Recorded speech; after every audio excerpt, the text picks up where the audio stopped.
Those who do not think that America is always right in national politics have made a great deal of derision recently regarding the neocon in Washington, D.C. argument that we represent a rules based order, which more observant individuals have noted subverts international law, fair play, and ordinary um, neighborly relations between countries is umpired by the United Nations. Well, insofar as America has established a legal system, they're entitled to struggle for a rules based order working amongst themselves. I can testify that it's a laugh that we have law enforcement and due process. That's a laugh. You can't even get genocide investigated properly in the United States. Nobody cares. I've presented document after document, word after word, contradicting the criminally insane premise of the British government rock stars who study and comprehension to make no sense themselves, showing that Mount Desert Island was planned by Kennedy's assassins, according to a script written by an Israeli called the Texas School Book. That's not a lot to think about. That's very simple. And if I said it again, it wouldn't change, in fact, or substance. But the women of the Bar Association say, oh, you offended us with your tears when you were rejected by our uh, gender. It's not anything even resembling a rules based order.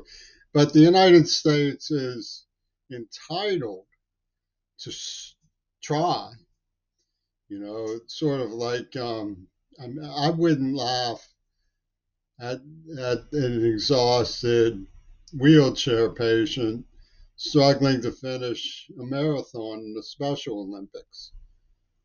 I don't think America should be laughed at for their totally ridiculous claim to represent a legal system. They're entitled to strive. But one of the things that's most clear about this situation is what was done to the Kennedys properly. They did, in fact, attempt to acknowledge and change relations with Native Americans, with Black minorities, advocate for the struggle among people to lean in the direction of common decency and dignity towards one another. Compassion and concern was not lost on them. No, they were sacrificed by a mafia who gave various strange reasons for what they did. Some of them held up the Bible, others talked about communism or sex. But the bottom line was that they violated the rules and sacrificed the Kennedys' object lessons. Now, to understand what happened to the Kennedys wouldn't really be that hard. In fact, as a person who has gone to shows by prog rockers that involved multimedia imagery, three screens of images, and has attended various um, art exhibitions and experimental films and educational presentations. I can tell you it wouldn't be impossible to come up with a reasonable presentation of fact which left the reader informed as to what was done to the Kennedys.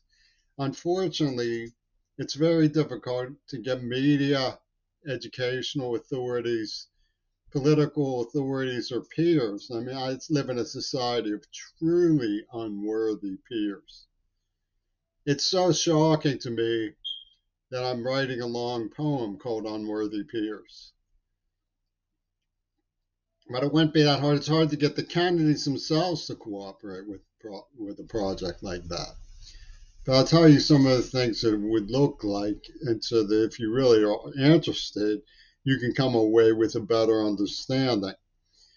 For one thing, Bush, the lunatic enclave in Texas, came up with this truly offensive um, slogan for their bombing of museums and their laying waste to civilians and their unprovoked aggression on Iraq. It was shock and awe. Bottom line is, what these men do is shocking, but don't allow it to instill anything like awe. Shock, but not awe, is the better slogan.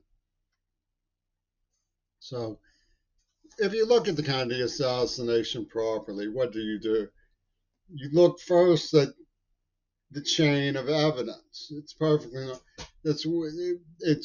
normal police work.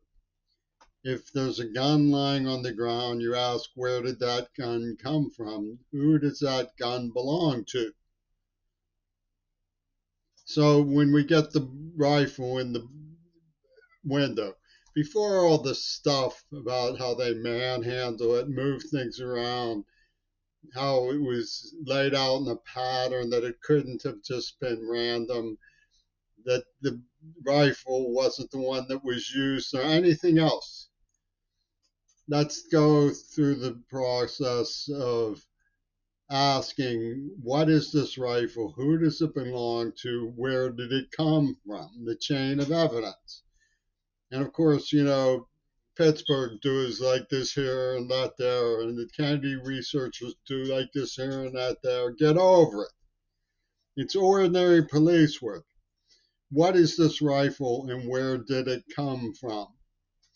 Okay, so you get them to calm down. Mo Larry Cheese, Mo Larry Cheese, you get them to calm down and answer the question. It was sold by Klein's rifle store, Klein's gun shop, to Lee Harvey Oswald, and it was in Michael Payne's garage. So who is Michael Payne? Well, Ruth Payne, his wife, and Michael Payne took in Marguerite Oswald, Lee Harvey Oswald's wife. He went to their residence as a boarder, room and board. He went to their residence once a week to visit his wife on Sunday, not his rifle. That means that 24/7, other than the Oswald visiting time, the rifle was in the possession of Michael Payne. So, who had possession of the rifle? A man named Michael Payne. So the next question you ask is, who is this guy, Michael Payne? Well, it turns out that Michael Payne was part of a cartel that had sat on the board of directors of United Fruit Corporation. His cousin, I believe it was, sat on the board of directors of the United Fruit Corporation, as did Allen Dulles, notorious director of Central Intelligence, who met with Adolf Hitler in 1933 to forgive his campaign debts for Schroeder Bank so he could become Chancellor of Germany. So you began to see the fabric of what was going on. The star witness for the Warren Report had just been let out of a mental asylum where he was locked up for threatening to kill JFK. You can fact check this because he appeared on the cover of Life magazine for leading a race riot at University of Mississippi, General Edwin Walker. then became the star witness with no review whatsoever against Lee Harvey Oswald. Isn't that remarkable? Now, when you look at the book from 1962 by Colin Cross called The Fascists in Britain, you find that it is about a man named Oswald Mosley. So just take a minute. You take the name Oswald and put it here. Take the word Oswald and put it there. You see Oswald. Okay, so it's a visual signifier, but as yet we haven't shown that they're using them intentionally as a visual signifier. But if they were, would it make sense? Is a simple question. It's a simple question. If they were using it as a visual signifier, Oswald and Oswald, would it make sense? The fascist in Britain on the dust jacket identifies General Edwin Walker, who, if you're old enough to remember what I said 5 minutes ago, was the man who had just been let out of an insane asylum for threatening to kill Kennedy, who became the star witness against Lee Harvey Oswald, appears on the dust jacket of a book about Oswald Mosley, 1962 by Colin Cross, called The Fascists in Britain, in which he is called the most dangerous racist in America.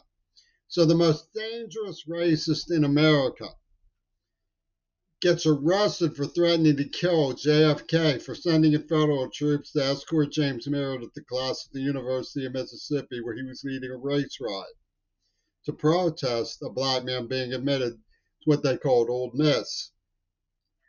He was released from an insane asylum for this, and presto, in a puff of smoke, becomes the star witness for the Warren Commission against Oswald. And he's on the cover of a book about Oswald Mosley. So it would make sense, you see.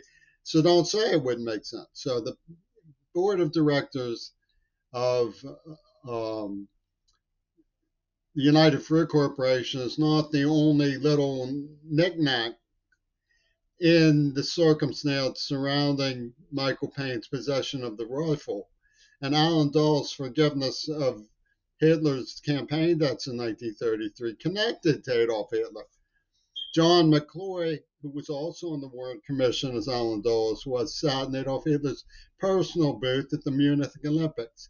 So it's not just General Walker and Alan Dulles, but now we have John McCloy. And what's more is Melvin Belli, the gratis public defender who beamed down from Star Trek, where he was a guest star sometimes. Melvin Belli was the attorney for Hermann Goring's widow. He was known to go out on Hitler's yacht. So we have already 4 people close to Adolf Hitler. 4 people close to Adolf Hitler. 4 people close to Adolf Hitler.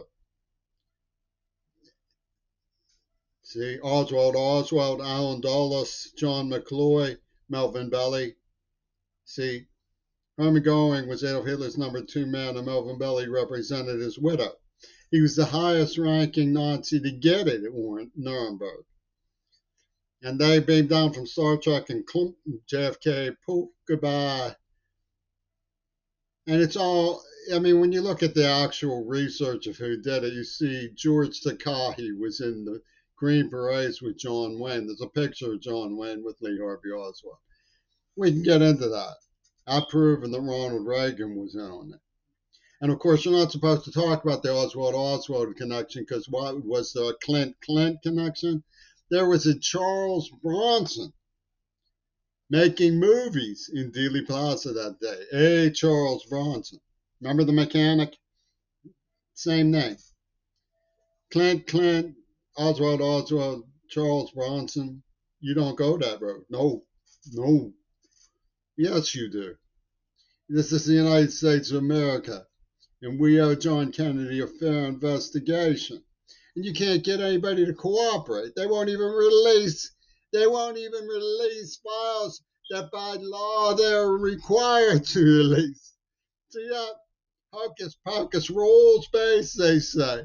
Rules based.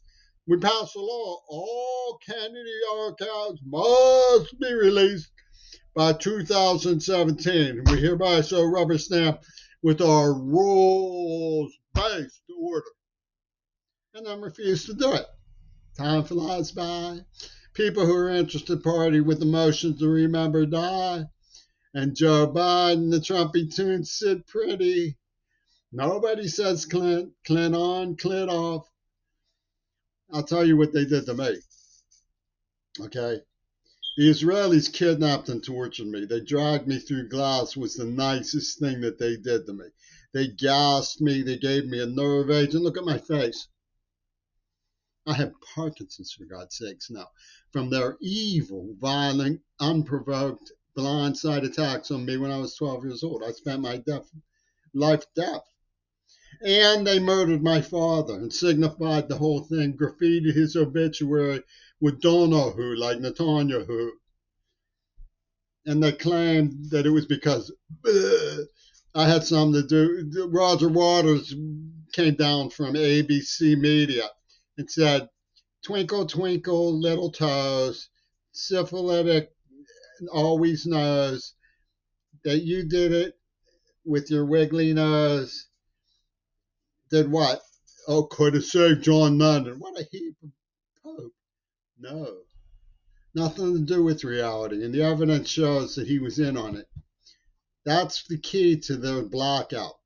The key to their blackout was that Lennon pulled a Houdini. The whole thing was smoke and mirrors from Pentagon Disney because they needed a big alibi for killing JFK, writing the Texas school book, which is in cold blood. You can look it up online. You can read every single word in detail written by the Israeli Gail Carolyn Boson. George Bush and Joe Biden have cahooted through the whole thing. It's all in detail and script and clear. All of it can be verified.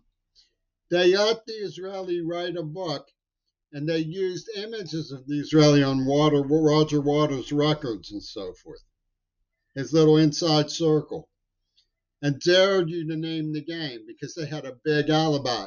And their rules-based order will come out. They're going to come out if you dare to say name the game, which is the only explanation is John Lennon pulled a Houdini. So they're backing. They say, "Oh, well, we're perverts. We're perverts, and we think differently than you.